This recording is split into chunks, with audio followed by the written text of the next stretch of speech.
दिवाकर नमस्तुभ्यं प्रभाकर नमोऽस्तु ते। सप्ताश्वरथमारूढं प्रचण्डं कश्यपात्मजं श्वेतपद्मधरं देवं तं सूर्यं प्रणमाम्यहम्।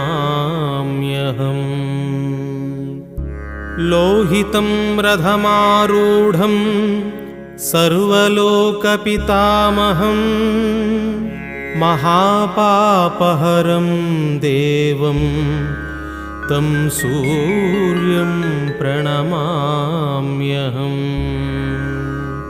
त्रैगुण्यं च महासूरं ब्रह्मविष्णुमहेश्वरं महापापहरं देवं